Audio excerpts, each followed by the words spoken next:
Notre enquête nous mène maintenant à Hauteville, petite ville de l'Ain au pied du Jura, dans laquelle Christian Quesada est venu s'installer avec sa famille en 2014. Bonjour. Merci de nous accueillir. Bienvenue à Hauteville. Eh bien, allez, On vous suit. On y va. Ça commence par là, je crois.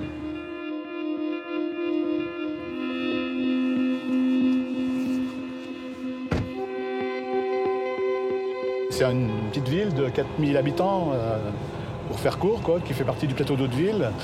C'est une ville calme, sans histoire, sans faits divers, on va dire. Et je sais qu'il venait souvent chercher ses gamins à la sortie de l'école. Là, ça, c'était régulier, parce qu'on le voyait sur la route qui conduit chez lui. Sa maison est toute proche de l'école, d'ailleurs.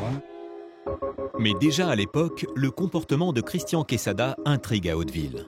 On a l'impression qu'il y avait une fracture, quelque chose comme ça, qui passait pas bien. Moi, j'ai pensé à un moment que c'était plutôt ses problèmes avec la drogue ou avec l'alcool, plutôt qu'il n'avait pas forcément tous résolus. Mais ça s'arrêtait là. Il regardait jamais en face et il marchait toujours en regardant ses chaussures, quoi. Il fallait un peu forcer la porte pour arriver à briser la glace. On sentait qu'il n'était pas à l'aise sur certains points.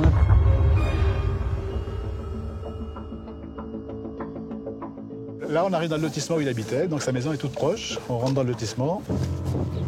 Il habitait la maison qui est tout au fond, là. Voilà, la maison qui est ici. C'est là, à gauche. Où les volets fermés.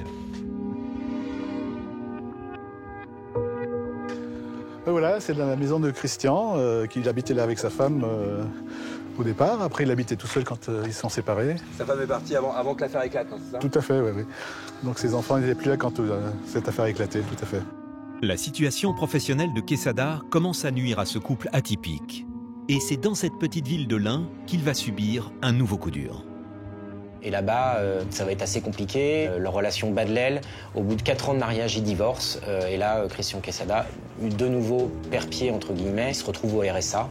Encore une fois, eh bien, voilà, quelques années seulement après son mariage, eh bien, Christian Quesada est confronté une nouvelle fois à un coup dur, puisque c'est le divorce. Il se retrouve seul, dans une grande maison. Il a énormément de difficultés encore pour joindre les deux bouts. La vie s'acharne sur Christian Quesada une fois de plus. Mon couple n'a pas tenu, la différence d'âge peut-être, les horaires de boulot décalés ou simplement l'amour fané trop vite, je ne sais plus trop. C'est à cette même période que Quesada va devoir surmonter une nouvelle épreuve. Sa mère de 86 ans est en train de s'éteindre. Mais avant de mourir, la vieille dame va lui donner un dernier conseil déterminant pour sa vie future. Il faut que tu ailles à la télé pour faire les 12 coups de midi. C'est un jeu pour toi ça, tu sais tout, tu vas tout gagner. Ma maman avait vraiment la voix de Marthe Jalonga. Elle était toujours en train de dire « Mon fils, mais va à la télé, tu es le meilleur. Vas-y mon fils, vas-y. » Et là, en 2016, il s'inscrit aux 12 coups de midi. Il le fait d'ailleurs pour rendre hommage à sa mère. Et c'est en écoutant les dernières volontés de sa mère que la vie de Christian Quesada va une nouvelle fois être bouleversée. Il passe les castings des 12 coups de midi haut la main. Et dans cette période difficile, l'espoir renaît pour lui. Mais l'attente va être bien plus longue que prévu. Entre le moment des sélections et sa première participation, il s'écoule quasiment 1 an, puisque effectivement, il a plu au casting, mais il n'y avait pas forcément de place pour lui tout de suite.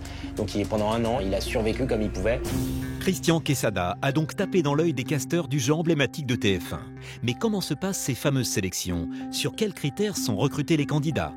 Cyril Legendre, ancien maître de midi qui a gagné 350 000 €, nous explique comment ça fonctionne.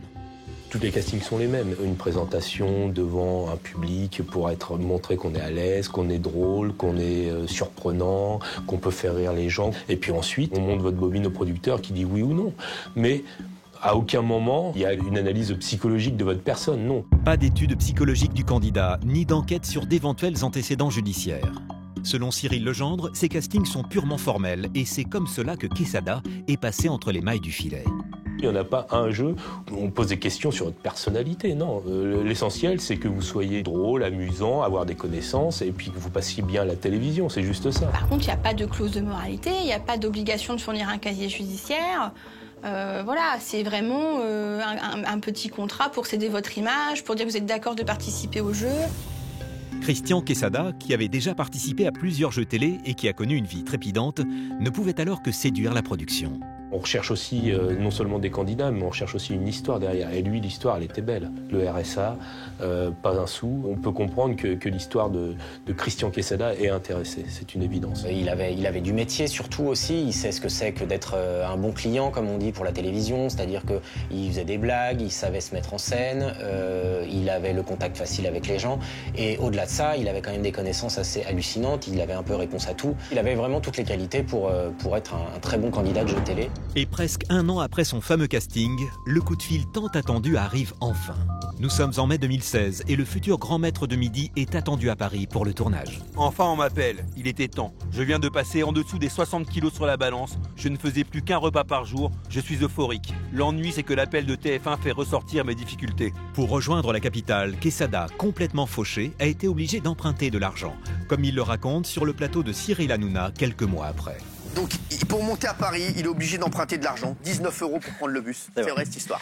Bah oui, hein, j'étais un simple allocataire RSA au plancher, j'avais vraiment pas d'argent et pour prendre un Ouibus à 19 €, j'ai demandé de l'argent à mon frère et à mon ex-femme. Ouais. C'est fou. Ouais. Et donc la production vous demande 10 tenues différentes. Ouais, vous avez acheté 10 t-shirts à 2 € de couleurs différentes. Ouais, c'est ça. C'est ça. Et là, effectivement, c'est le début d'une fabuleuse saga qui va durer 6 mois, tous les jours, sur TF1 à midi. Il sera à l'antenne, il va enchaîner 192 victoires, il va construire sa légende. Très rapidement, Christian Quesada construit sa légende. Son parcours de vie cabossé et sa culture encyclopédique séduisent les téléspectateurs, comme la jeune Claire, future candidate des 12 coups, qui finira par le détrôner 6 mois plus tard. On voit arriver un petit monsieur comme ça d'une 50aine d'années, qui n'a pas trop de sous. On se dit c'est bien, autant que ce soit quelqu'un qui n'a pas trop de sous qui gagne.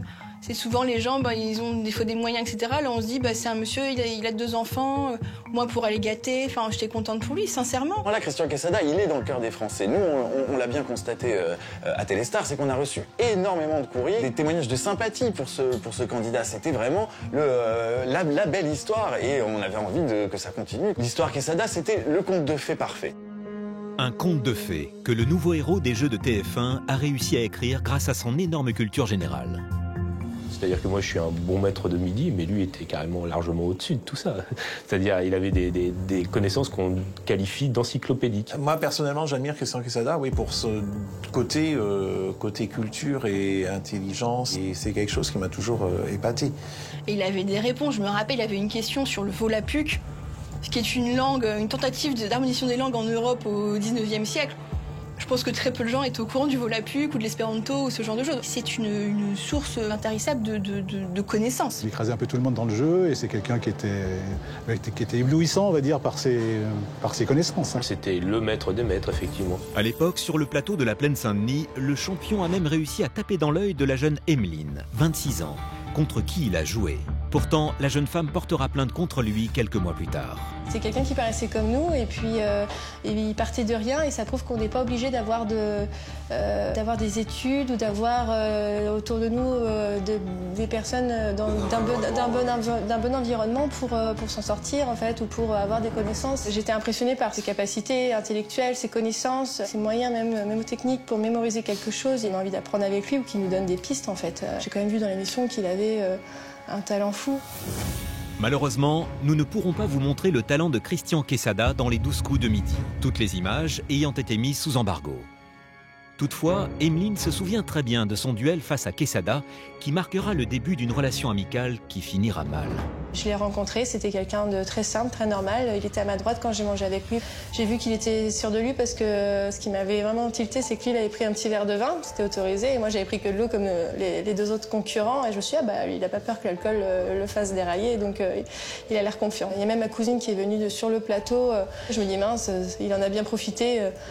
Certainement pour la regarder, même ça, je me sens mal à l'aise pour elle. Je suis allée jusqu'au duel contre lui et puis j'ai tenu bon un bon moment. Et il a même à la fin fait une petite aparté pour me remercier, dire qu'il avait passé un très bon moment.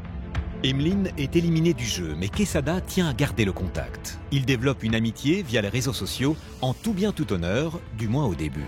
Il me donnait aussi des petits détails sur ah bah tu verras tel jour il va se passer ça ou ah bah ce jour-là c'était un peu compliqué mais ils m'ont bien sauvé la mise. Enfin il y avait des informations un petit peu sur le tournage, comment ça se passait. Et moi tout bonnement je lui dis n'hésite pas, je suis pas très loin Normandie-Paris, si tu veux qu'on se boive un verre. Et comme lui m'avait dit bah toi n'hésite pas, si un jour tu passes dans ma région, tu viendras chez moi, pas de soucis et tout. Et j'avais pas vu à ce moment-là de problème. Et je me dis heureusement que ça ne s'est jamais fait, parce que quand on sait le contexte d'aujourd'hui, j'ai pas envie d'imaginer ce qu'il aurait pu essayer de faire. Christian Quesada n'en finit plus de gagner. Il devient imbattable et chaque jour à midi, il s'invite dans le salon de millions de Français et devient une véritable vedette. Je l'appelais le Jim Morrison des jeux télévisés, parce que quand j'ai connu un peu sa vie un petit peu dissolue, il disait avoir beaucoup profité de la vie, même en avoir abusé. Je trouvais que ça lui allait bien et ça l'avait amusé aussi. Je pense que s'il touche le public autant, c'est parce que d'abord, ses connaissances sont fascinantes. Il est fascinant, il est drôle, il s'est construit tout seul. Ouais, c'était une vedette. L'émission a un impact énorme. Moi, je m'y attendais pas. Quand j'ai détrôné Christian, j'ai vu mon nom partout. Les gens vous reconnaissent pendant longtemps et il y a énormément de gentillesse de la part de ces fans d'émissions qui vous mettent sur un pédestal quelque part qu'ils peuvent toujours mériter. Il y a une notoriété qui ensuite s'évanouit petit à petit, tranquillement. Mais ça change votre vie, évidemment. Mais en bien, hein. Attention. Il y avait tout le staff de l'hôtel qui, chaque fois, voulait des vidéos, des photos. Dans la rue, ça commençait vraiment à l'arrêter tout le temps, tous les 10 mètres, une photo, un autographe. Ah, vous ne seriez pas Christian, c'est pas vous qui passez le midi. Tu voyais que ça lui plaisait. C'est devenu, en l'espace de ces 6 mois, une personnalité publique, presque un people. Je ne peux plus faire un pas dans la rue sans que les gens m'interpellent, me félicitent et m'embrassent. Comme une pop star britannique, je signe des autographes par dizaines.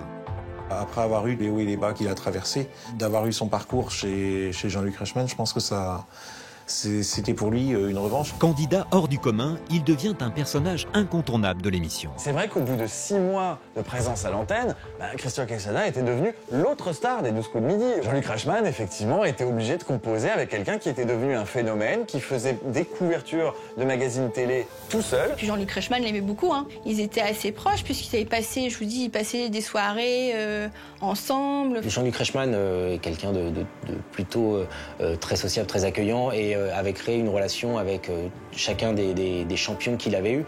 Mais c'est la première fois qu'il en avait un aussi qui restait aussi longtemps sur son plateau. 6 mois quand même, c'est pas rien. Donc forcément, au fil du temps, voilà, les deux hommes s'appréciaient. Il y a parfois des ping-pong, ça se répond. Voilà, tout ça fait que effectivement, ça devient un peu le chouchou des médias. Son parcours devenait un argument de vente pour TF1. Et pour Jean-Luc Reichmann, parce que c'était fabuleux. Il était devenu une personnalité télé à part entière. Un champion hors norme, qui chaque jour fait grimper l'audimat des 12 coups de midi. L'émission n'a quasiment jamais réalisé de si belles audiences depuis sa création. Et les audiences suivaient également, c'est-à-dire que effectivement le parcours de Christian Quesada, il a été suivi par énormément de gens. Je crois que lors de sa finale, il y avait 7 millions de téléspectateurs, ce qui est du jamais vu pour un jeu télé à cette heure.